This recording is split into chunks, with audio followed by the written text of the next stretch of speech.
Asura does not mean, don't think there will be two big horns and all will be black white painting and one fat old lady will be there to take care of you and the moment you land there they will put you into that oil burning hot oil. Don't think all that way.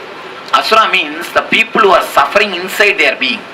See, putting you into the burning hot oil means it is not that hot oil, it's a depression. When you are in depression you feel the same thing. Depression is what? The burning hot oil. So those things are just a metaphysical expression. Your regular experience is nothing but a hell. You understand? Huh? You? Yes, you are reborn with the same troubles. You have done NSP? Oh. NSP deals the whole thing, just a death. NSP, nothing else but death, after death. The whole NSP deals on this death and after death. Okay. You actually, whatever you remember, the last moment when you die, the same way you take birth. That's the same thought. For example, when you slip into the sleeping, when you slip into the deep sleep, what was your last thought will be the first thought when you get up from the sleep. Am I right? Before slipping into the bed, before falling asleep, what was your last thought? Will be the first thought when you wake up from your sleep. How many of you experience this? Yes. The same way, when you fall into death, what is your last thought? Will be the first thought when you take the body. So the first thought only will decide where you will take birth, what janma you want. See, in this human body, if you spend all your energy just for eating, next janma what will you take? You yourself will decide. For eating, best janma is pig. So, big mouth, and you can see when pig eats, it does not eat only through mouth, it eats through the whole body. It just forgets and it's in ecstasy. When a pig eats, just see the pig, it is in total ecstasy. Not only it eats through mouth, it enjoys through the whole body and it rolls on it and nicely enjoys. So if you spend your whole life just for eating, the last moment you decide, you see, after all I am going to eat, then why to have all other senses? Let me have mouth in a big way so that I can spend all my energy in eating. So you decide your body, you design your body and you sculpt it. So let me take big birth and enjoy. So the same way, anything, when you, what for you spend your maximum energy, you decide next time the body which can help for the same energy. If you spent all your life just for eating, you will take a birth in which you can eat more. If you spent all your life just in listening, you will take a birth in which you can have more listening.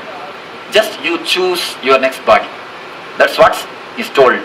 If you live in the self-ignorance, even if after knowing the self-knowledge, if you don't follow, if you don't live according to it, then you naturally kill yourself.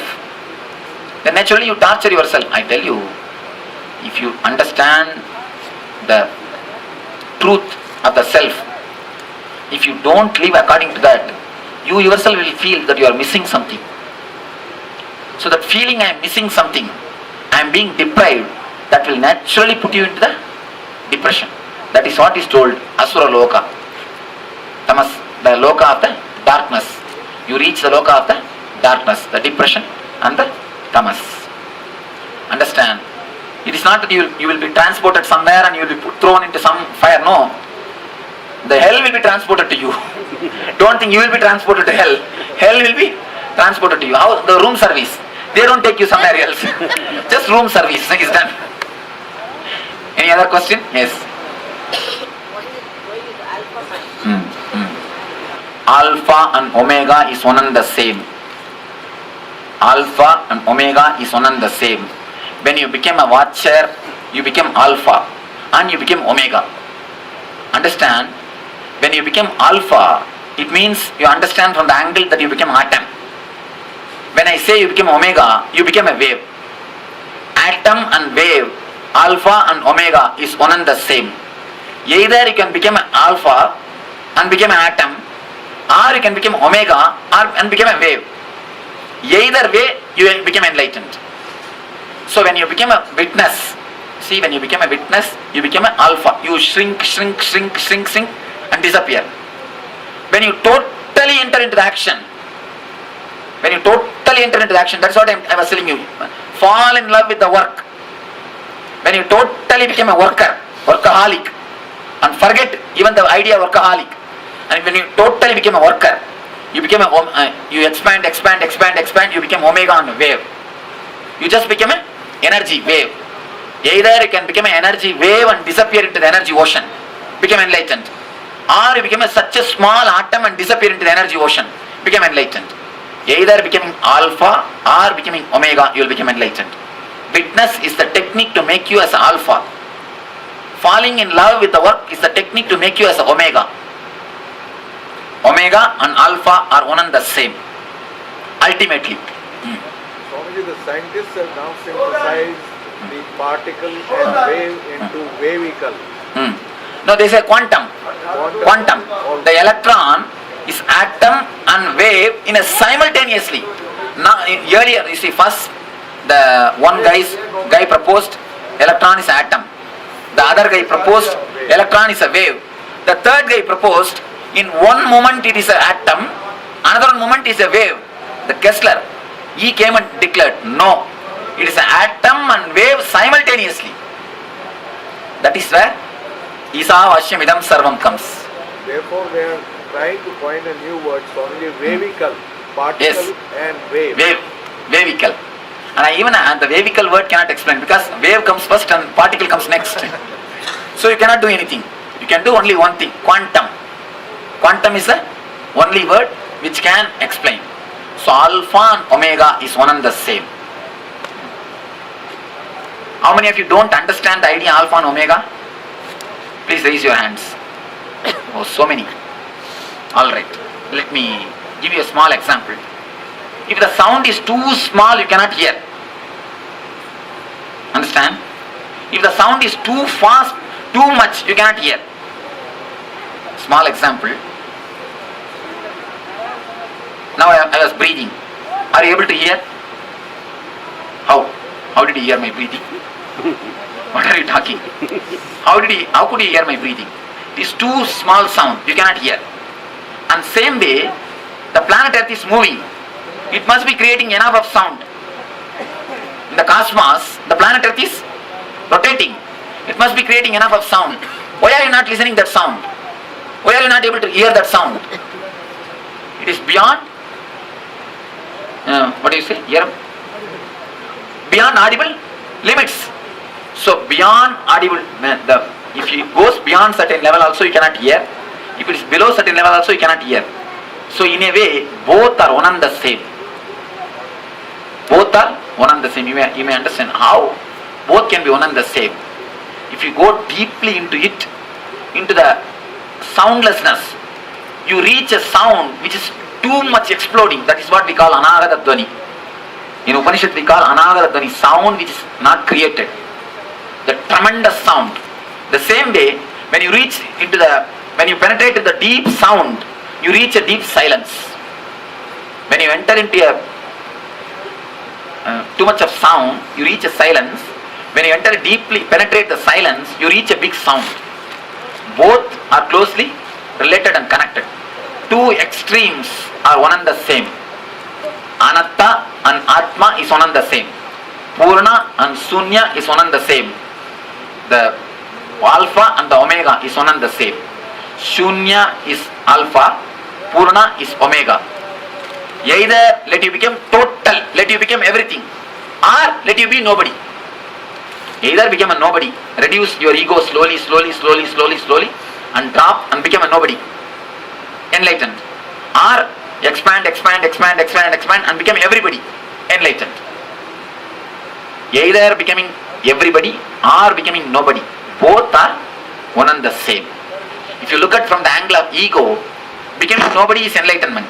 If you look at from the angle of Atman, becoming everybody is enlightenment. If you look at from the angle of ego, becoming nobody is enlightenment. If you look at from the angle of Atman, becoming everybody is enlightenment. Are you are able to understand? You see, if you look at from the angle of the drop disappearing into the ocean is the enlightenment.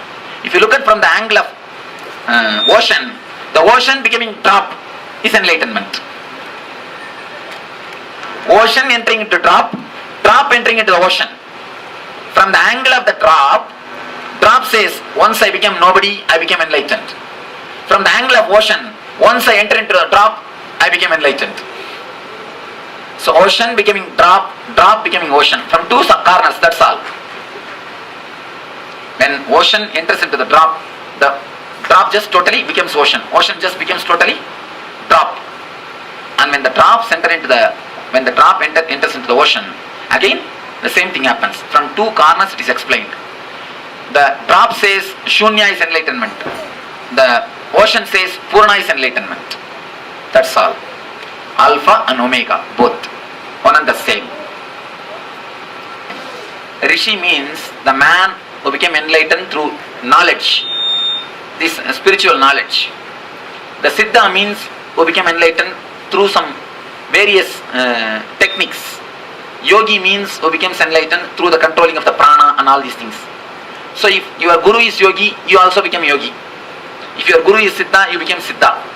If your guru is jnani, rishi, you become jnani. You become a rishi. Something like a community. To reach the Kedarnath, there are 10 ways. You can go by trekking, you can go through the river, you can go by horse, you can go by walk, you can go by pony. There are so many routes. If your master has gone by pony, he takes you by pony. He says that is the safest method. If your master has gone by walk, he says come only by walk, that is the best method. If your master has gone by palki, he says come by only by palki, that's the best method. Every master describes the path in which he travelled. There are some masters who have gone through all the paths. They can bring all the paths and give you all the techniques.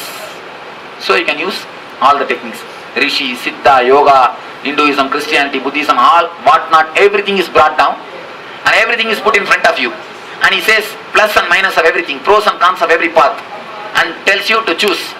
Choose anyone, I'll be there because I know the whole. I travel throughout. That's what is masters. Mystics tell you only one path. Masters tell you every path.